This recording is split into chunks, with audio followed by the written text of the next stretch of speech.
수업을 시작하기에 앞서서 지난 시간에 배웠던 불확정성 원리에 대해서 간단하게 리뷰를 해보고 수업을 들어가도록 하겠습니다. 이 불확정성 원리, 특히 이제 길이 단위에서는, 그러니까 공간에서는 델타 x 곱하기 델타 p의 최소값이 h 바이다.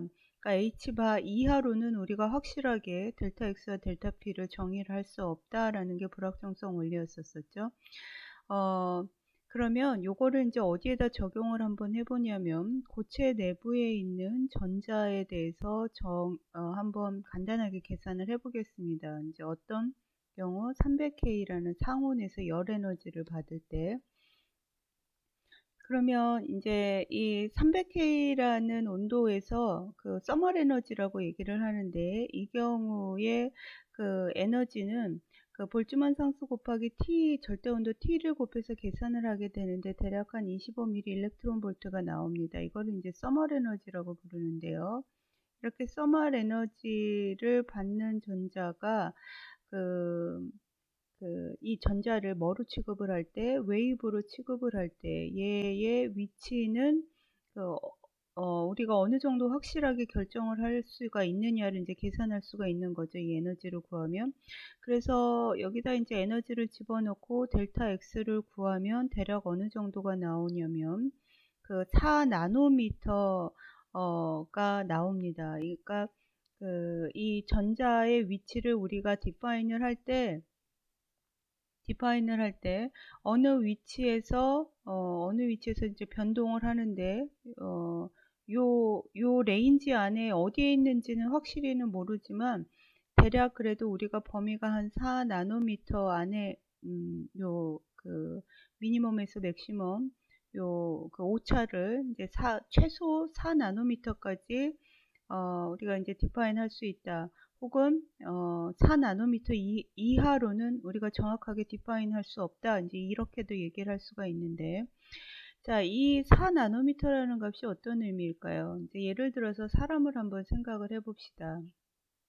사람은 보통 키가 이제 미터급이죠. 그래서 1에서 이제 2미터급의 사람을 이제 웨이브라고 취급을 한다라고 하면, 우리를 이제 웨이브라고 생각을 했을 때, 마찬가지로 300K에서 우리의 운동량의 변화는 25mV 일렉트론 볼트 정도가 있을 수 있고, 이 경우에 우리가 어느 위치에 있느냐를 디파인 할 때는 정확하게 디파인은 못하고, 플러스 마이너스 2나노 미니멈으로 요 안에 있다라고 디파인을 할 수 있다라는 거죠.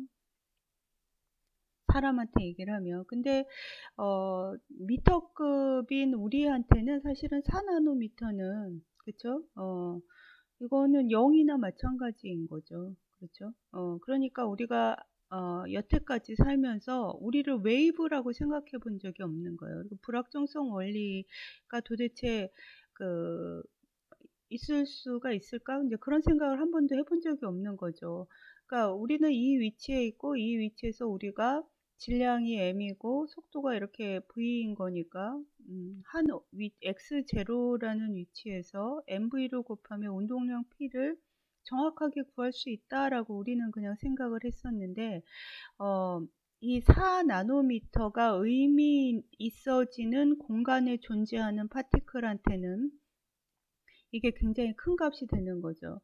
그래서 아주 최근까지도 이 4나노미터는 사실은 의미가 없는 값이었어요. 이건 그냥 영웅이라고 취급을 해도 되는 값이었었는데, 특히 마이크로 일렉트로닉스에서, 그러니까 반도체 소자에서 전자를 다룰 때는 이 전자는 굉장히 미세한 입자인 거죠. 밀입자인 거죠. 솔입자인 거죠. 이런 세계에서는 이 4나노미터가 굉장히 큰 값이 됩니다. 그래서 아마도 향후에 전자소자를 개발을 할 때는 이 불확정성 원리까지 고려를 해서 소자를 설계해야 되는 때가 곧 오지 않을까, 이제 이런 생각이 드는 거죠. 자, 그러면 이거는 이제 수업 자료에는 없는데요. 앞서서 얘기했던 그 나노미터가 정말로 의미 있는 값이냐를 한번 생각을 해보도록 하겠습니다. 이것도 꽤 오래된 자료예요. 그래서 지금은 사실은 여러분이 나중에 배우겠지만 지금 잘 모르겠어도 한번 참고 들어보세요. 지금은 이제 3D 랜드 구조의 메모리가 이미 도입이 된 상태이기 때문에 이 3D라는 거는 디바이스를 이렇게 2차원 평면에다가 만드는 게 아니라 2D라고 합니다. 디바이스를 이렇게 쭉 적층을 해서 3차원으로 메모리 구조를 만들었다라고 그래서 3D 3차원 낸드 플래시 메모리라고 얘기를 해요. 그래서 지금은 이제 3D 랜드로 갔기 때문에 이 스케일링이 예전처럼 의미가 있지는 않지만 이게 이제 2D 시대의 메모리 소자입니다. 벌써 2014년인 거니까 6년 전에 벌써 이제 소자의 트랜지스터의 사이즈가 뭐 16나노미터 트랜지스터의 사이즈를 의미를 합니다. 소자의 사이즈를 의미를 합니다. 그래서 뭐 16나노미터, 그쵸? 그 다음에 이제 1, 뭐 X, Y, Z, 이거는 이제 10나노 초반이라는 거고, 중반이라는 거고, 그 다음에 후반이라는 거고, 이제 이걸 얘기를 하는데, 그러니까 뭐 10나노급으로 벌써 갔다라는 거죠. 그러니까 소자의 사이즈가 10나노급인 거니까, 여기에서 전자가 어디에 존재하는지 오차가 벌써 최소한 4나노미터 가 된다라고 하니까 상당히 이제 의미가 있어지는 값이 되는 거죠. 양자역학이 매우 중요한 개념이 되겠다. 전자소자를 이해하는데 이런 생각을 하실 수가 있는 거죠. 자, 이거는 이제 메모리 산업 분야에서의 얘기입니다. 메모리. 이 그림은 앞서서 보여줬던 로드맵에서 시간을 이제 확장을 시킨 거죠. 이 로드맵은 어떤 의미냐면 테크놀로지가 앞으로 어떻게 발전을 한다라는 보여주는 그림이다라고 생각을 하시면 됩니다. 그래서 아까 보면은 뭐 16나노, 18나노였던 것이 이게 이제 12나노, 그쵸? 벌써 10나노, 거의 10나노급으로 소자가 굉장히 작아진 걸 알 수가 있죠. 그 다음에 3D 랜드는 아까 이제 쭉 위로 쌓아 올린다라고 했죠. 그래서 이게 L이 레이어라고 생각을 하시면 돼요. 그래서 24층, 32층, 48층, 64층, 96층 이렇게 쭉 이제 적층을 하는 소자가 개발이 되고 있다라고 보시면 되고 2020년에는 벌써 이제 100층이 넘게 올라가고 있습니다. 그래서 굉장히 소자가 어그레시브하게 줄어들고 있고 이런 경우는 크기가 양자역학이 확연히 효과가 나타나는 디멘전 안으로 지금 들어가고 있구나 하는 생각을 하실 수 있으면 될 것 같습니다. 앞서는 이제 플래시 메모리의 로드맵을 살펴봤는데요. D램의 로드맵을 한번 살펴보도록 하겠습니다. 이 플래시 메모리는 뭐냐면 메모리에 인가가 되는 전원이 오프인 상태에서도 데이터가 그대로 유지가 되는 메모리를 얘기를 하고 이거를 휘발되지 않는다라고 해서 비휘발성 메모리라고 얘기를 합니다. 그 다음에 영어로는 휘발이 볼레틀이죠. 그래서 NON을 붙여서 non volatile memory, NVM 많이 나오는 용어죠. 비발성 메모리가 되는 거고 그 다음에 이제 D램은 데이터가 전원이 제거가 되면 모두 사라지는 휘발되는 메모리를 얘기를 합니다. 휘발성 메모리. 그래서 이거는 볼레틀 메모리라고 얘기를 하는 거죠. 그래서 프레쉬 메모리는 이 비휘발성의 장점을 가진 대신에 사실은 동작 속도가 다소 이제 느려요. D램 같은 경우는 휘발성 특성을 갖고는 있지만 굉장히 빠르게 읽고 쓸 수가 있기 때문에 요 D램은 이제 그러니까 파워 컨섬션이 뭐 어느 정도 있어도 빠르게 읽고 쓰는 용도의 메모리로 많이 사용이 되고, 플래시 메모리는 그 저전력, 그쵸? 그 파워를 제거해도 데이터가 그대로 유지가 되니까 저전력에, 그 다음에 뭐 읽고 쓰는 게 조금 느려도 괜찮은, 그러니까 데이터를 저장하는 그런 메모리로 이제 사용이 많이 되고 있습니다. 그래서 D램의 그 테크놀로지 로드맵을 이렇게 살펴보면 요런 거는 조금 나중에 배울 거고, 요 부분만 한번 볼게요. 테크놀로지 노드를 보면은 지금 벌써 10나노미터급으로 굉장히 작게 줄어들고 있는 거죠. 그렇죠? 그러니까 이 플래시뿐만이 아니라 D램도 그 10나노 이하급으로 지금 연구가 개발되고 있다. 이제 이런 생각을 하실 수가 있습니다.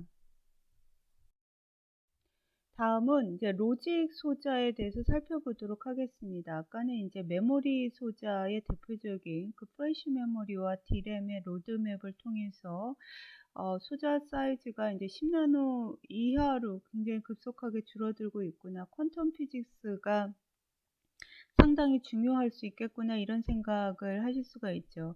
그러니까 로직은 사실은 더합니다. 이 로직 소자는 이제 연산을 하는 프로세서에 들어가는 그 트랜지스터를 얘기를 합니다. 그래서 지금 보면은 벌써 이제 10나노 이하로 벌써 이제 들어가 있는 상태가 되는 거고요.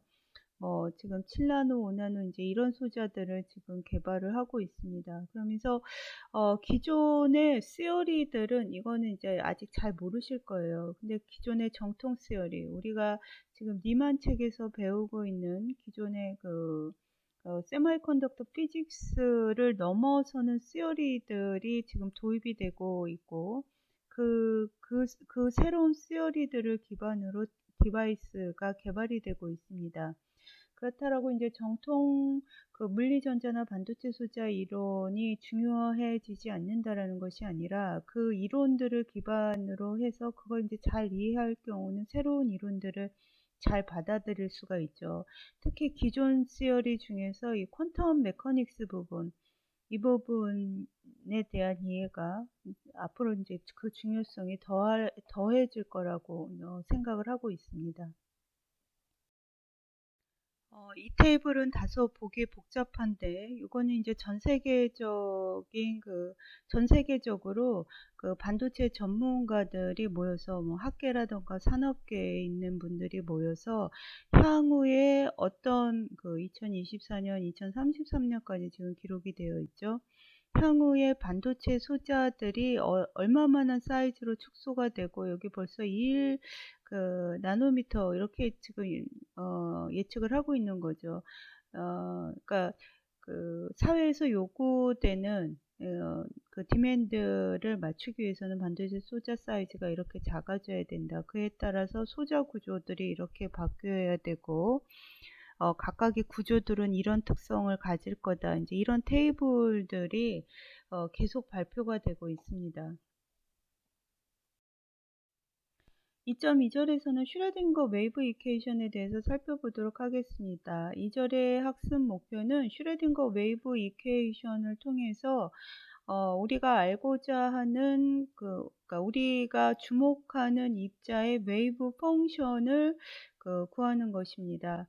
그러니까 웨이브 이퀘이션이라는 거는 뭐를 구할 수 있는 미분 방정식인 거다. 웨이브 펑션을 구할 수 있는 그 미분 방정식인 거다. 이렇게 이해를 하셔도 돼요. 이 빛이라는 거는 이제 그 클래시컬한 피직스에서 벌써 이제 웨이브 이퀘이션을 통해서 웨이브 펑션을 구했습니다. 웨이브 펑션. 제가 앞에서 얘기를 한 것 같은데 시험에 나온다고 얘기했죠. 웨이브 펑션을 외워라 해서 익스포넨셜 j의 뭐가 될 거다? kx 마이너스 오메가 t 이렇게 될 거다. 그렇죠? 이게 푸사이 x와 t, 요걸 이제 웨이브 펑션이라고 한다고 그랬죠. 그래서 k는 뭐가 될 거고, 웨이브 넘버라고 그래서 이거 다 외우라고 했죠. 람다분의 2파이가 될 거고, 그 다음에 오메가는 2파이 이 f 프리퀀시 뉴라고도 쓰고요. 이제 이렇게 표현이 될 거다. 그래서 결국은 슈레딩거 웨이브 이퀘이션 우리가 전자를 이러한 펑션으로 기술을 하게 될 때 이러한 펑션을 해로 가는 이퀘이션이다 이렇게 생각을 하시면 될 것 같습니다.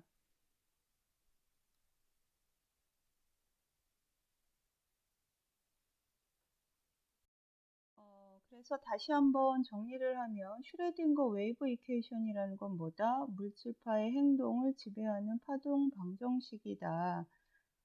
그렇죠? 그 다음에 이 슈레딩거 방정식을 통해서 우리가 푸사의 xt를 구할 수가 있는데 이 물질파의 파동 함수를 우리가 이 슈레딩거 방정식을 통해서 구할 수 있고 그 구하는 걸 여러분이 스스로 직접 할 수 있는 주변 환경에 따라서 슈레딩거 방정식을 꾸미고 그거의 해를 찾을 수 있는 게 이제 이 장의 큰 학습 목표 중에 하나입니다.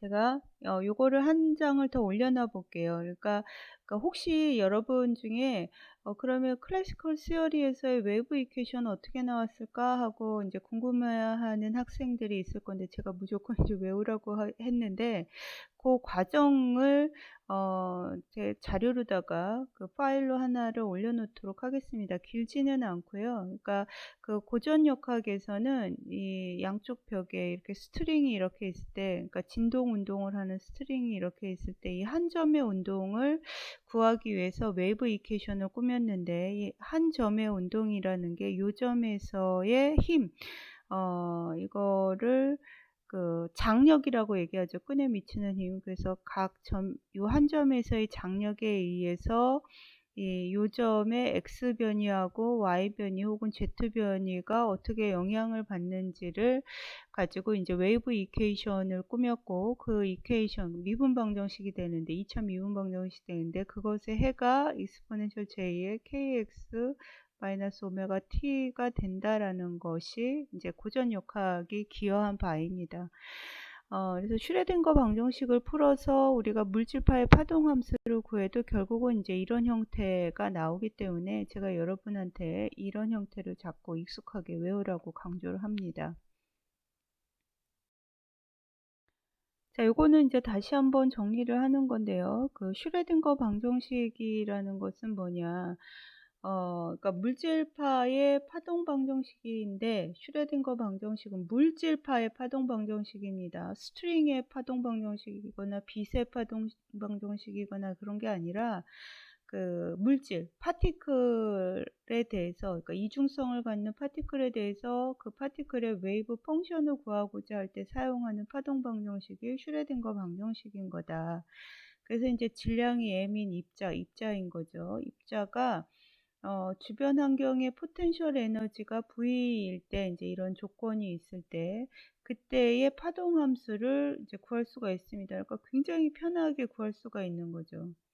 수학적으로 쉽게. 그래서 이거는 1926년에 제시가 됐고요. 이 이전에 이제 하이젠베르그도 파동 어, 그, 웨이브 펑션을 구할 수 있는 수식을 제안을 하긴 했는데 이게 이제 행렬 표현법이라고 그래서 양자 역학 방정식이라는 거를 제시를 했는데 굉장히 복잡합니다. 이거는 물리학과에서도 되게 굉장히 시간을 많이 들여서 이제 배우는 과목으로 알고 있는데 그런데 결과는 이제 슈레딩거 방정식과 동일하게 나옵니다. 그러니까 굉장히 임팩트 있는 방정식이 되는 거죠. 그러니까 표현법도 단순하고 심플하면서 강력하게 그러니까 용이하게 해를 구할 수 있는 강력한 미분 방정식이 되는 거죠. 그래서 형태는 이제 이런 형태를 갖게 되고 왜 이런 형태를 갖게 되는지는 우리가 간단하게 유도를 뒤에서 해보도록 하겠습니다.